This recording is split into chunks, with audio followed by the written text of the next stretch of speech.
अब मैं मेरठ के पांची गांव में आया हूं और अभी 4:30 बजे का वक्त है। अभी कुछ वोटर यहां पर दिखाई दे रहे हैं। 53% वोटिंग अभी यहां पर, मैंने पोलिंग एजेंट से पूछा तो पता चला 53% यहाँ पोलिंग हुई है। ये आदर्श मतदान केंद्र भी है। लेकिन मैं जब इस मतदान केंद्र में यहाँ उतरा तो एक अम्मा यहाँ बैठी थी।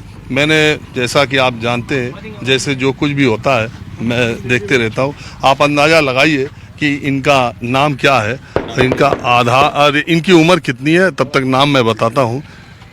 क्रांति देवी इनका नाम है और क्रांति कर भी चुकी हैं। ये इनका आधार कार्ड है जिसमें इनकी उम्र 1929 और 5 साल घटा लीजिए तो 95 साल की हो चुकी है क्रांति देवी। अम्मा, हाँ। अरे आजादी के पहले से वोट दे रही हो? गांधी जी का राज देख लिया, सबका देख चुके। हाँ। सबसे बढ़िया कौन लगा? अच्छा एक बात बताओ, आप तो 1952 में देश में पहला चुनाव हुआ था, तब से आप दे रही हो वोट हर चुनाव में? हाँ, गांधी जी का, जब गांधी जी शुरू में हमने वोट गांधी जी की तय पहले। अच्छा। हमारे वसीओ साहब 10 नंबर से रह गए, 1 नंबर से वह पास कर दिए गए। किस चीज में? वह नौकरी में है। अच्छा। हाँ, तो उनके वे उसमें 1 नंबर से रह गए 10वीं में, तो जब गांधी जी ने पास कर दिए वे। जो लोग 1 नंबर से रह गए थे उनको पास कर दिया? पास कर दिया उन्हें सब। और जो जेल में बहुत दिन के, वे जेल से बाहर निकाले गए। हाँ। हाँ, हमें याद है, खूब आज की बात है ये। तो कौन कौन से बड़े नेता को आपने देखा है? क्या उसमें, इसमें अब मेरे नाम भी मेरे घर से गिनते हूँ उनके नाम के। अच्छा, सब आप लोग चुप रहे, हमको बात करने इंदिरा दो। गांधी भी रह ली, मोतीलाल भी रह लिए, सभी कुछ रह लिए, सबका ही देखा हमने तो। गांधी का भी देखा, सबका देखा। अरे उनका भी देखा, चौधरी चरण सिंह का भी, उनको वोट डाली, चौधरी चरण सिंह को डाली वोट हमने। हाँ, तो किसका राज अच्छा था? हमें तो सबके राज अच्छे लगे। अब हमें सबके राज अच्छे लगे। अब आगे भगवान का याद है कैसे होगी। तो आपने कितनी पढ़ाई की है? बस मैं तो भैया ऐसे ही 5वीं 6वीं में झूठ बोल दूँ खाऊंगा। हाँ। तो अभी अब चल फिर नहीं पाती? ना चलूँ, पैरों से मैं गिर पड़ी। अच्छा। हाँ, मेरी चोट लगी पैर, तो इससे पैर से यूँ उठा जाता है। और कोई बीमारी तो नहीं? ना, बीमारी कुछ नहीं है, कुछ भी नहीं। कोई दवा नहीं खाती? ना, दवाई भी नहीं खाती मैं, कुछ भी। तो अभी मोदी जी का राज कैसा चल रहा? मोदी का तो हमारा इरादा जो है अच्छा है, जीत जाए तो बढ़िया ही है। हमारी आत्मा तो यही कह रही है, और मोदी रहेगा। और क्या अच्छा करा? सब अच्छे ही काम करें। अयोध्या जी का मंदिर बना दिया, हमारी बेटी देख कर आई, जो कही अम्मा बहुत बढ़िया बनवाया है। अब बनारस का बन रहा है। बनारस का भी बन लिया? हाँ, बन लिया होगा। हाँ, मैंने उसमें जब रुपये आए मांगने के लिए, मैंने उसमें भी रुपये दिए 51,000। 51,000? हाँ, मैंने दिए। किसमें? अयोध्या वाले में? जब, हाँ, अयोध्या वाले में 51,000 दे दिया? हाँ, जब लेने को आए यहाँ पैसे, मैंने 2-3 बार में दिए उन्हें। आप पेंशन पाती हो क्या? हाँ, पेंशन मिले मुझे। कितनी पाती हो? हाँ? बता नहीं रही हो? पैसे खूब रखी हो? पैसे खूब रखी हो? हाँ, और रखो ना, किसी भरोसा हो किसी का मुँह को देखो, मैं किसी को मैं क्यों मुँह देखो किसी का। एक मेरी बेटी है बस। चलो अच्छा है। अब देखिए, अगर आप अपने फ्राइडे को पोलिंग थी और अगर आप इस इलाके में मेरठ, अमरोहा, गाजियाबाद, नोएडा, मथुरा, इन जगहों पे रहते हैं और सैटरडे, 4th सैटरडे था, उसकी भी छुट्टी बहुत लोगों के ऑफिसेज में थी, संडे, और आपने देखा कि 3 दिन की छुट्टी है, चलो कहीं और चलते हैं, और आपने मतदान नहीं किया, या घर में आपको धूप ज़्यादा लग गई, या गेहूं की कटाई में आप व्यस्त रह गए, तो आपने ठीक नहीं किया। लोकतंत्र में नागरिक को एक ही अधिकार है, मताधिकार, जो सबको बराबर है, सबका मत है।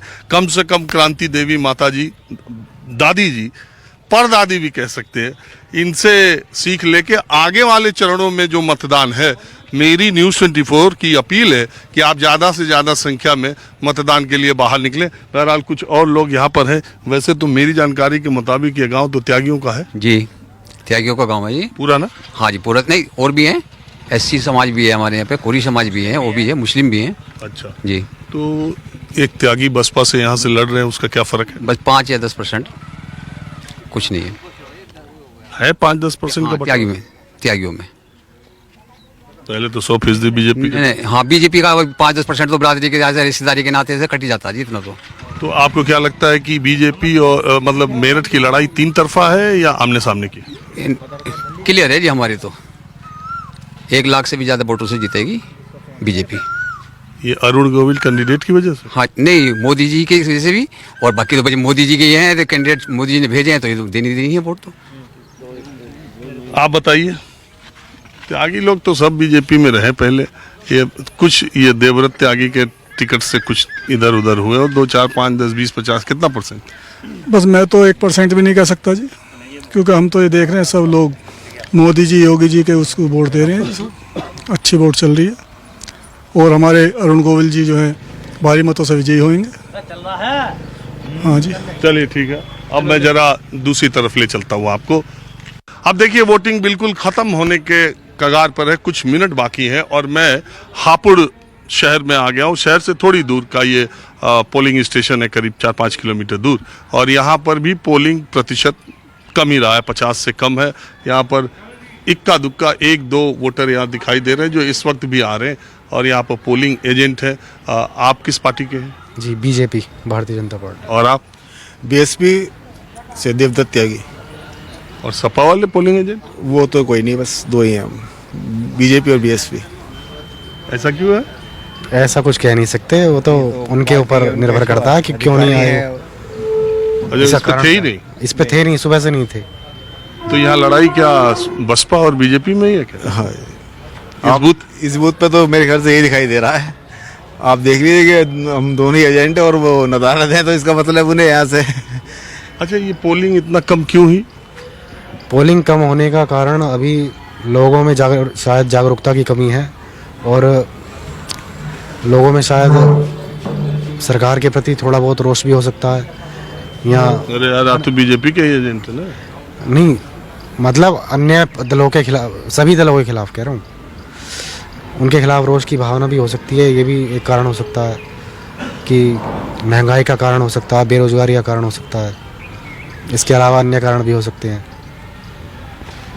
बीजेपी के एजेंट हो यार, अब पोलिंग खत्म होने के बाद कह रहे हो कि महंगाई कारण हो सकती है, और आपको क्या?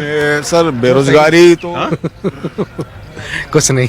एक तो सर बेरोजगारी का तो मुद्दा है ही है, और दूसरा थोड़ा बहुत महंगाई का भी है, और मिडिल क्लास जो है वो थोड़ा सा सरकार से रुष्ट है, तो वो भी शायद मुद्दा हो सकता है। तो इसीलिए थोड़ा वो जागरूकता भी एक विषय है। तो बस इसी मैं मानता हूँ कि इसी की वजह से थोड़ा सा ये डाउन रहा है। वैसे भी नॉर्मली और भी इलेक्शन हुए हैं, उनके हम देखते हैं तो उसमें भी 50, 55, 60 के आसपास आता था। इस बार वो डाउन रहा है। उत्साह उस तरह? हाँ, वो 5-10% मतलब मुझे, मैं 2-3 बार देखा है, 5-10% ये डाउन रहा है पिछली बार के मुकाबले। तो अब इससे आप आइडिया लगा रहे हो कि मानते हैं कि मेरठ में और मेरठ हापुड़ लोकसभा में फाइट किसके किसके बीच? सर फाइट तो बीजेपी के और बीएसपी के बीच ही रहेगी, और तो मुझे लगता नहीं कोई होगा टक्कर में, क्योंकि ना तो और किसी पार्टी का इतना प्रचार मुझे दिखाई दे रहा था शुरू में। बीएसपी के वोटर बीएसपी पर है या नहीं? बीएसपी के तो आपको पता ही है, एक तरफा वोट ही जाता है उनका तो, और फिर यहाँ से तो उन्होंने क्योंकि देवदत्त त्यागी जी को दिया है टिकट, तो समझ में ही आते हैं। तो थोड़ा सा अगर वहाँ से कटा वो वोट बैंक, जैसे कि आपको एक आपको याद होगा मुद्दा हुआ था नोएडा में, श्रीकांत त्यागी? हाँ, तो उससे भी ये त्यागी हमारे रुष्ट थे भाई। और 1 मिनट, आप अभी वोट दे के आ रहे हैं?